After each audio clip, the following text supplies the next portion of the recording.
वैज्ञानिक पैदा करने का मतलब है अंधी श्रद्धा से मुक्ति। अब एमएससी पढ़ रहा है लड़का, वो सब विज्ञान की शिक्षा ले रहा है, लेकिन परीक्षा के वक्त हनुमान जी के मंदिर के सामने मिल जाएगा। तब थोड़ा सोचना जरूरी है कि हनुमान जी की क्या गलती है, उनकी परीक्षा के लिए हनुमान जी की क्या जिम्मेवारी। वो हनुमान जी को क्यों मुसीबत में फंसा देने के ख्याल में नहीं, लेकिन वो 5 आने की रुस्बत दे रहा है। वो कह रहा है एक नारियल चढ़ा दे।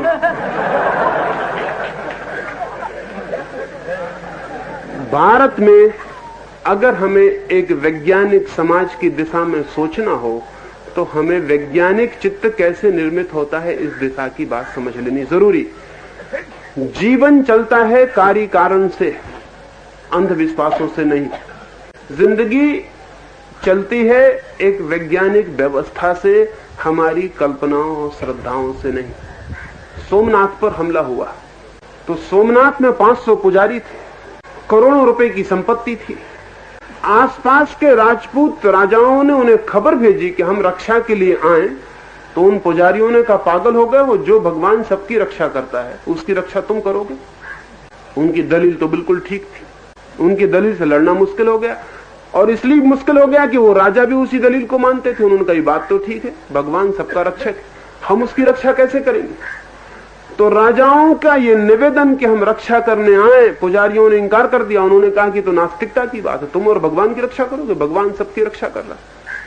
पुजारी खड़े होकर प्रार्थना करते रहे और गजनी आया और उस मूर्ति को टुकड़े टुकड़े कर दिया, और भगवान ने कोई रक्षा नहीं की, वो मूर्ति बिखर गई। अंधविश्वास से जिए हम, वैज्ञानिक चिंतन से नहीं जिए। वैज्ञानिक चिंतन से जीते तो हम कुछ और ढंग से सोचते, क्योंकि जब भगवान की मूर्ति आदमी बनाता है तो रक्षा भी आदमी को ही करनी पड़ेगी। हाँ, उस भगवान की रक्षा की हमें कोई जरूरत नहीं जिसको हमने नहीं बनाया, वो अपनी रक्षा करेगा।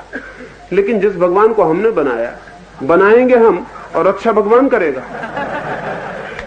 नहीं, ये वैज्ञानिक चिंतन ना हुआ, इसमें बुनियादी भूल हो गई। इस भूल का हमने परिणाम भोगा। 1000 साल हम गुलाम थे इस भूल के कारण। हमारी पिछली 1000 वर्ष की दुख की, दारिद्र्य की, दीनता की, दुर्भाग्य की, हार की, पराजय की कथा हमारे अवैज्ञानिक होने की कथा है। लोग हमें यही समझाते हैं कि फूट की वजह से हम हार गए। फूट की वजह से हम नहीं हारे। फूट सारी दुनिया में है, ऐसा कोई मुल्क नहीं है जिसमें फूट ना हो, ऐसी जमीन पर कोई कौम नहीं है जिसमें फूट ना हो, सब तरफ फूट है। लेकिन हम ही क्यों हारते चले गए? कुछ कारण थे, हमारी वैज्ञानिक सूझ में बहुत कमी थी। इधर हिंदुस्तान सिकंदर आया तो पौरुष कुछ सिकंदर से कमजोर आदमी न था, और अगर दोनों मैदान में लड़ते तो सिकंदर के जीतने के कोई उपाय न थे। पौरुष सिकंदर से बहुत मजबूत, बहुत हिम्मत का आदमी था। सिकंदर ने भी स्वीकार किया है कि किसी आदमी से लड़ने में मजा आया तो पौरुष से मजा आया, लेकिन पौरुष के पास वैज्ञानिक बुद्धि ना थी। सिकंदर घोड़ों पे चढ़ के आया और पौरुष हाथियों पे चढ़ के लड़ने गए। अब हाथियों पे बारात वगैरह ठीक होती, बारात जा रही हो तो हाथी बड़ा अच्छा योग्य जानवर है, लेकिन युद्ध के मैदान पर हाथी बहुत महंगा है और बहुत खतरनाक है। न तो उसकी चाल उतनी तेज है जितनी घोड़े की, वो जगह भी ज्यादा घेरता है। जहां एक हाथी खड़ा हो वहां 10 घोड़े खड़े हो जाएंगे, वो जगह ज्यादा घेरता है। एक हाथी पे 10 घोड़े हमला कर सकते हैं। घोड़े गतिमान हैं, तेज हैं, चंचल हैं, जल्दी भागते हैं, जल्दी बचते हैं। हाथी के पास वो क्षमता नहीं है। वो बहुत शानदार शाही जानवर है, वो धीरे चलता है, आहिस्ता चलता है। बारात के लिए बिल्कुल ठीक है, युद्ध के लिए बिल्कुल ठीक नहीं। पौरुष हाथियों पर लड़ने गया और पौरुष की हार सिकंदर से कम हुई, अपने हाथियों से ज्यादा हुई। सिकंदर ने भी अपने मित्रों को यह कहा कि पौरुष की हार उसके हाथियों के कारण हुई, लेकिन बिल्कुल अवैज्ञानिक चिंतन है। बाबर हिंदुस्तान आया तो वो तो बंदूक लेके आया था, हम तलवारें लेकर लड़ने गए थे। अब बंदूक के सामने तलवार नहीं जीत सकती। कितना ही बहादुर आदमी पीछे खड़ा हो कुछ फर्क नहीं पड़ता। कितनी ही मजबूत मसल का आदमी हो क्या करेगा? तलवार क्या करेगी? गोली के सामने तलवार कुछ भी नहीं कर सकती। गोली बहुत वैज्ञानिक है। बड़ी विज्ञान तो उसमें यह है कि बहुत दूर से हमला कर सकती है। तलवार के लिए बहुत करीब होना चाहिए तब हमला हो सकता है। गोली दूर से हमला कर सकती है। एक कमजोर आदमी, डरपोक आदमी गोली से जीत जाएगा बहादुर हिम्मतवर आदमी से जो तलवार लिए, क्योंकि गोली फासले से हमला करती, डिस्टेंस से हमला करती। 50 फीट से भी दूर से हमला कर सकती, तलवार के लिए तो 50 फीट की दूरी बेमानी है, कुछ भी नहीं कर सकती। हिंदुस्तान हारा, तलवारों से लड़ा, फिर अंग्रेज आए, लेकिन हम सीखते नहीं भूलों से। हम अपनी पुरानी भूलों के लिए ऐसे पक्के नियम बांधे हुए हैं कि हम उनको दोहराए चले जाते। अंग्रेज हिंदुस्तान में आए तो वो तोपें लेके आए थे, हम बंदूकों से लड़ रहे थे, फिर वही भूल हो गई। वो भूल निरंतर वही होती रही। आज भी, अभी भी चीन के साथ जो हमारा उपद्रव हुआ उसमें वही भूल हुई। हमारे पास कम विकसित साधन है। आज चीन के पास दुनिया में चौथे नंबर के विकसित साधन है। चीन से हम जीत नहीं सकते। हाँ, कविताएं हम कितनी करें, कविताओं से कुछ भी ना होगा। हिंदुस्तान पूरा का पूरा कवि हो गया था, पता है, जब चीन से हमला हुआ तो गांव गांव में कवि कहने लगे कि हम सोए हुए सिंह हैं, हमको छेड़ो मत।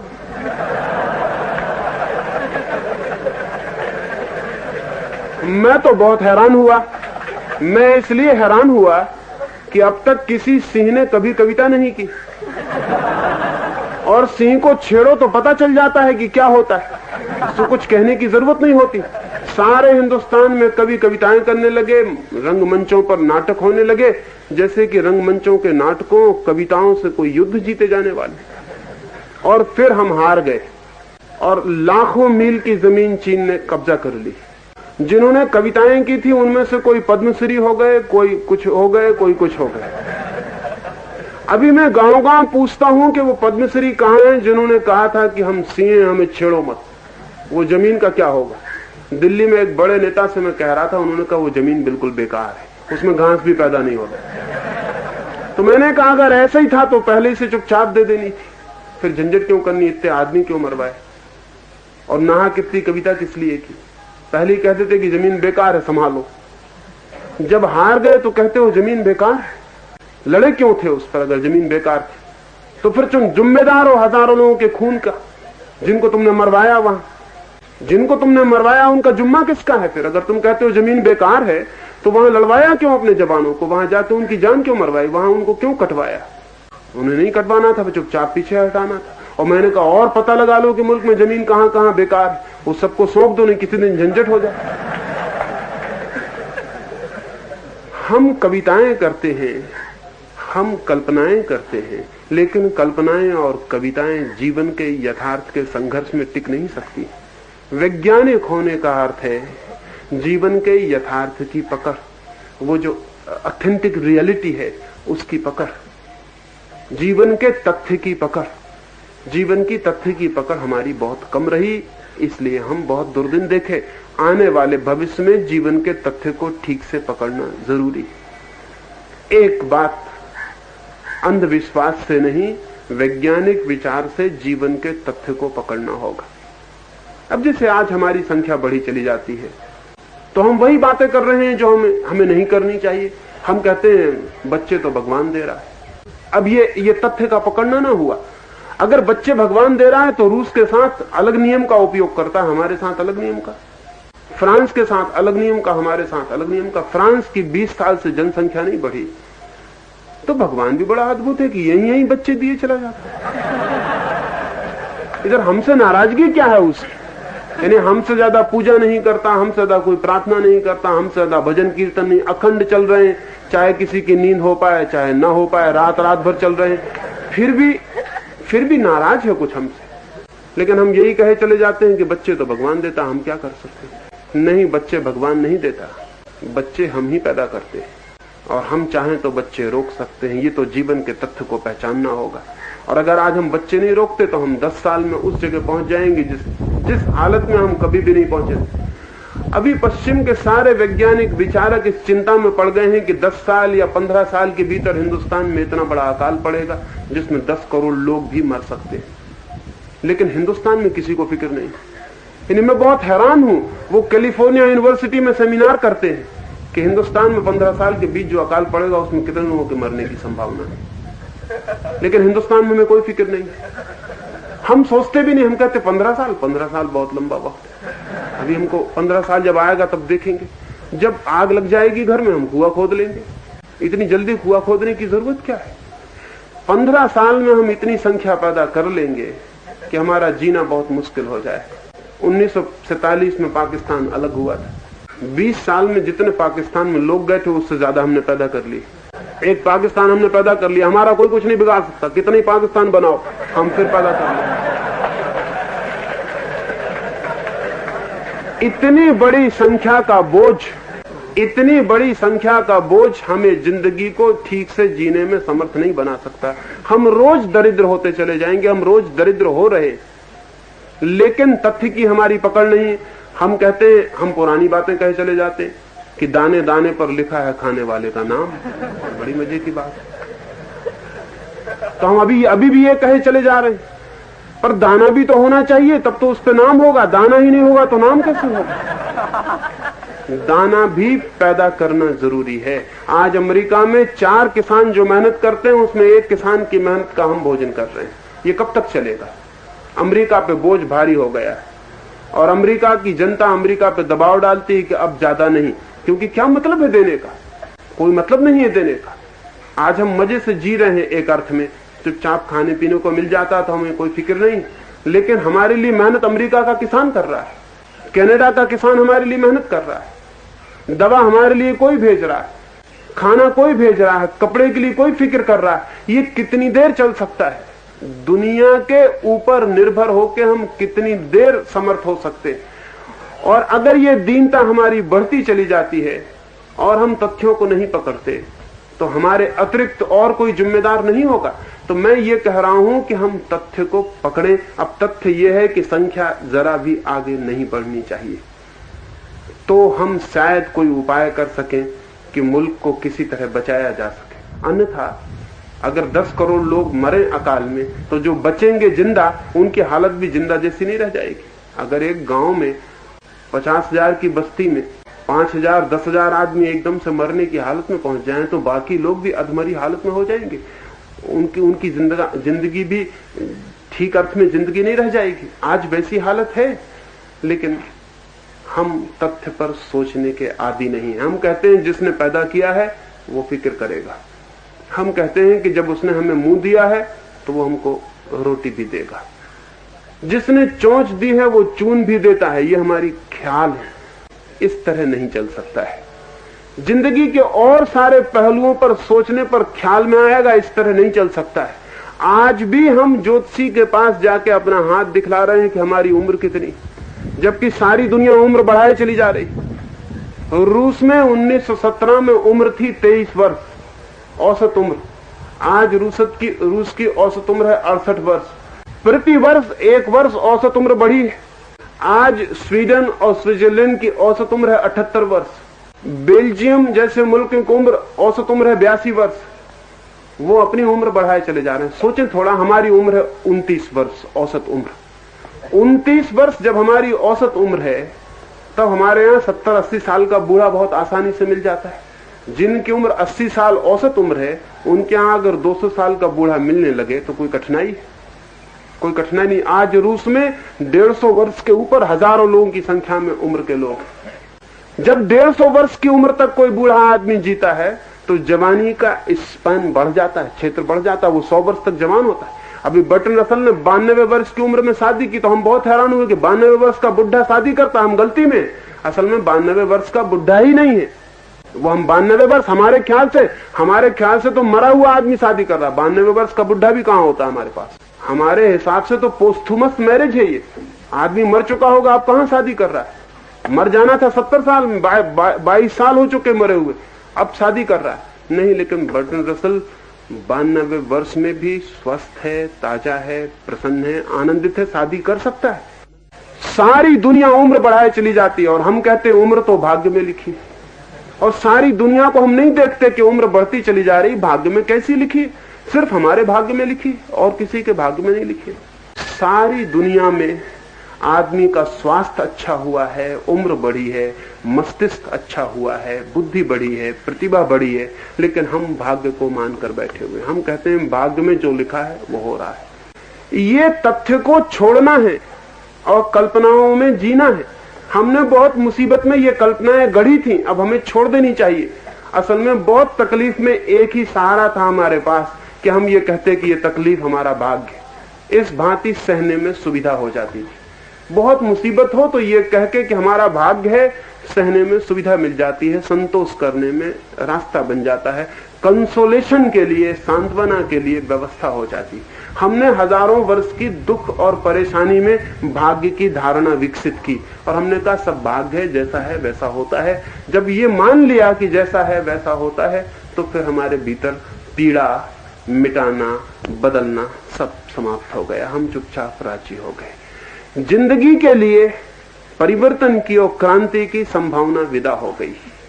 तो मैं आपसे ये कहना चाहता हूं कि जीवन के चारों तरफ जगत में जो हो रहा है उसे देखकर, तथ्यों को पहचानकर हमें अपने अब तक के डायरेक्टिव्स, अब तक के जो मार्गदर्शक सूत्र थे भारत के, वो बदल देने पड़ेंगे। हमें कहना पड़ेगा उम्र भाग्य से तय नहीं होती और संख्या भी परमात्मा निर्णित नहीं करता है, संख्या भी हम निर्णित करते हैं और उम्र भी हम निर्णित कर सकते हैं। और जितना मनुष्य विकसित हो रहा है, निर्णय अधिकतम उसके अपने हाथ में आता चला जा रहा है। वो बहुत सी चीजें निर्णय कर रहा है। आज रूस में कोई जरूरत नहीं है कि वो किसी खेत पर पानी न गिरे तो भगवान की तरफ प्रतीक्षा करनी पड़े। और अच्छा है, मैं कहता हूं भगवान को जितनी ज्यादा फुर्सत हम दें उतना ही हम भगवान के प्रेमी हैं। छोटे छोटे काम में उसको खींचना अभद्रता है। आपके खेत में पानी नहीं गिरा, आप बैठे हैं हाथ जोड़े कि भगवान इसमें पानी गिराओ। अब भगवान आपके खेत में पानी गिराएं, और भी कुछ काम है उनके पास कि बस आपके खेत में पानी गिराना कोई बहुत बड़ी घटना है? नहीं, सारी दुनिया का आदमी कहता है हम अपने हाथ में ले लेते हैं, जो हम कर सकते हैं वो हम करते हैं। आज रूस में जहां उन्हें पानी गिराना है वहां पे पानी गिरा लेते हैं, जहां पानी नहीं गिराना है वहां नहीं गिराते, क्योंकि बादल से पानी गिराने का सूत्र समझ में आ गया। बहुत कठिन नहीं है मामला, बादल किस तरफ जाता है वो भी उसे ले जाया जा सकता है। आखिर बादल को भी तो लगाम बांधी जा सकती है, वो भी इस गांव के ऊपर से गुजरे, ये व्यवस्था की जा सकती है। हवाएं उसे किस भांति यहां से ले जा सकती हैं वो जाना जा सकता है। और फिर बादल ठंडा किया जा सके, ऊपर हवाई जहाज उस पर बर्फ फेंका जा सके तो उसका भरा हुआ पानी नीचे छलक जाता है।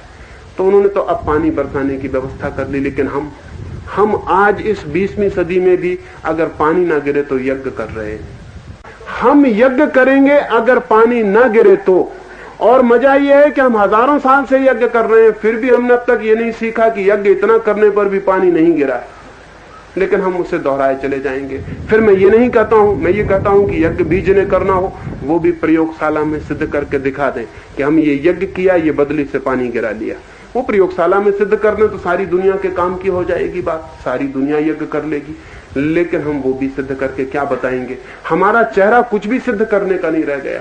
हमारा चेहरा हमारी असफलता की गवाहियां दे रहा है। हम सारी दुनिया में आज अपनी असफलता की कहानी बनकर खड़े हो गए। जीवन को वैज्ञानिक बनाना हो तो उसके सारे नियमों पर पुनर्विचार की जरूरत है। ये एक। और दूसरी बात फिर दोहरा दूं अंत में, वो ये कि इसका ये मतलब नहीं है कि विज्ञान सब कुछ है। इसका ये मतलब नहीं है कि विज्ञान हमने सीख लिया तो सब सीख लिया, कि खेत पर हमने पानी गिरा लिया तो सब आ गया। इसका ये मतलब भी नहीं है कि हमने बीमारियां ठीक कर ली तो हम जिंदगी के सब सूत्र पा गए। इसका ये मतलब भी नहीं है कि हमने आदमी की उम्र बढ़ा ली तो हमने आदमी का आनंद भी बढ़ा दिया। इसका ये मतलब नहीं है। पश्चिम ने उम्र भी बढ़ा ली, स्वास्थ्य भी बढ़ा लिया, बीमारियां भी कम कर ली। कुछ बीमारियां तो इतिहास की घटना हो गई, बच्चों को पता ही नहीं कि ये बीमारियां कभी होती थी। जिंदगी ज्यादा व्यवस्थित हो गई लेकिन ज्यादा आनंदित नहीं हो गई, ज्यादा दुखी हो गई। ये बहुत चमत्कार की घटना घटी है पश्चिम में। सारी सुविधा बढ़ गई है, समृद्धि बढ़ गई, स्वास्थ्य बढ़ गया, लेकिन शांति कम हो गई। शांति एकदम खो गई। शांति का कोई पता ही नहीं रहा। आदमी 150 साल जीने लगा है लेकिन कैसे जिए ये भूल गया। ज्यादा जीने से क्या होगा, आखिर कैसे जिए ये भी तो पता होना चाहिए। नहीं तो 150 साल की उम्र भी दंड हो जाएगी, आनंद न रह जाएगी। 1000 साल आदमी जिए और कष्ट में, दुख में, चिंता में, पीड़ा में, तो एक तरफ पश्चिम में उम्र बढ़ी, दूसरी तरफ आत्महत्या बढ़ गई। अभी बड़े मजे की बात है, एक तरफ वैज्ञानिक कोशिश में लगा है उम्र बढ़ाने की और दूसरी तरफ आदमी है कहते हैं कि हमें जिंदा नहीं रहना, हमें मरना है। आत्महत्या बढ़ती जा रही, हर सेकंड एक आत्महत्या यूरोप में हो रही। 1 घंटा में बोलूंगा यहां तो कितनी आत्महत्याएं हो जाएंगी, हर सेकंड एक हो रही। 1 मिनट में 60 लोग सारे पश्चिम में आत्महत्या कर लेंगे। 1 घंटे में 60 गुण 60 इतने लोग अपने को समाप्त कर लेंगे। 24 घंटे इसी क्रम से आत्महत्या चल रही। इतना जीवन दुखी हो जाए तो भी सोचना जरूरी। तो मेरा मानना है पश्चिम भी अधूरा है। इसलिए मैं आपसे कहता हूं वैज्ञानिक बुद्धि लानी है और वैज्ञानिक बुद्धि के आधार पर धार्मिक चिंतन को खड़ा करना है। धार्मिक चिंतन से मुक्त नहीं हो जाना है। विज्ञान के आधार पर धर्म का चिंतन खड़ा करना है। धर्म का चिंतन बहुत भिन्न बात है। धर्म को ना तो मतलब है आपकी उम्र से, न धर्म को मतलब है आपके खेत में पानी से, न धर्म को मतलब है आपके मकान से, न आपके कपड़े से। धर्म को तो सीधा मतलब है आपसे। आप कैसे हैं भीतर, आनंदित, शांत, प्रफुल्लित, परमात्मा के प्रति कृतज्ञता से भरे हुए, धन्यवाद से भरे हुए, प्रार्थना से भरे हुए, प्रेम से भरे हुए आप कैसे हैं। विज्ञान आपको छोड़ के सब व्यवस्था कर लेगा और आप छूट जाएंगे। लेकिन धर्म आपकी भी व्यवस्था करना चाहता है भीतर से कि आप भी विकसित हो सके। एक छोटी सी कहानी अपनी बात में पूरी करूंगा। मैंने सुना है कि राम तीर्थ जब जापान गए तो टोक्यो के एक बड़े मकान में आग लग गई थी। वो उस मकान के सामने ठहरे हुए थे। मकान में आग लग गई है। रात को हजारों लोग मकान की आग बुझाते हैं। राम बाहर आके खड़े होकर देख रहे हैं। मकान का मालिक रो रहा है, छाती पीट रहा है। लोग सामान निकाल रहे हैं बाहर, तिजोड़ियां, कपड़े, बहुमूल्य फर्नीचर, वो सब निकाला जा रहा है। सब सामान निकल गया है। फिर उन लोगों ने आके मकान के मालिक को पूछा कुछ और जरूरी रह गया हो तो बता दे, क्योंकि अब आखिरी बार मकान के भीतर जाया जा सकता है। उसके बाद लपटें इतनी बढ़ जाएंगी कि भीतर जाना असंभव है। उस मकान के मालिक ने कहा मुझे कुछ भी होश नहीं है, मुझे कुछ समझ में नहीं आता, तुम एक दफा और जाके देख लो, कुछ बचा सको तो बचा लो। वे लोग भीतर गए। भीतर जाके वे बहुत मुश्किल में पड़ गए। मकान मालिक का इकलौता बेटा भीतर ही सोता रह गया था। वे उसकी लाश को लेके बाहर आए, वो तो मर चुका था। वे बाहर चिल्लाते रोते छाती पीटते आए और उन्होंने मकान मालिक को कहा कि हमसे बड़ी भूल हो गई, हम तो मकान का सामान बचाने में लग गए और मकान का मालिक भूल गए, वो मर ही गया है। रामतीर्थ ने अपनी डायरी में लिखा कि आज इस मकान में जो घटना घटी है उसे देखकर मुझे ख्याल आता है कि सारी दुनिया में ये घटना घट रही। आदमी सामान को बचाने में लग गया है और आदमी खुद मालिक सामान का भीतर मरा जा रहा है, समाप्त हुआ जा रहा है। विज्ञान सामान को बचा सकता है, आदमी को नहीं। विज्ञान बाहर की सारी व्यवस्था को बचा लेगा, आत्मा को नहीं। इसलिए दूसरी बात निरंतर ध्यान में रखनी जरूरी है कि वैज्ञानिक बुद्धि अधार्मिक बुद्धि ना हो जाए। वैज्ञानिक बुद्धि धार्मिक बुद्धि हो। वैज्ञानिक बुद्धि धर्म के विपरीत ना चली जाए। वैज्ञानिक बुद्धि बाहर की व्यवस्था करे और धर्म को मनुष्य के भीतर की व्यवस्था करने दे। और धर्म भी एक विज्ञान ही है। धर्म परम विज्ञान है। धर्म है चेतना का विज्ञान। बाहर जो है उसकी खोज साइंस है, भीतर जो है उसकी खोज धर्म है। और मनुष्य दोनों तरफ फैला है, बाहर भी भीतर भी। इन दो में से हम एक को काटेंगे तो मनुष्य मर जाएगा। पूरब ने बाहर को काटा, पश्चिम ने भीतर को काटा। आने वाले भविष्य में भारत के युवकों को ध्यान रखना है कि हम दोनों के समन्वय को उपलब्ध हो सके। अगर ये समन्वय हो सका तो भारत के जीवन में सुख भी और आनंद भी। सुख मिलता है बाहर से, आनंद मिलता है भीतर से। अगर ये संभव हो सका समन्वय तो शक्ति भी और शांति भी। शक्ति मिलती है बाहर से और शांति मिलती है भीतर से। संभव हो सकती है। परमात्मा करे ये संभव हो सके। मेरी बातों को इतने प्रेम और शांति से सुना, उससे बहुत अनुग्रहित हूं। और अंत में सबके भीतर बैठे प्रभु को प्रणाम करता हूं। मेरे प्रणाम स्वीकार करें।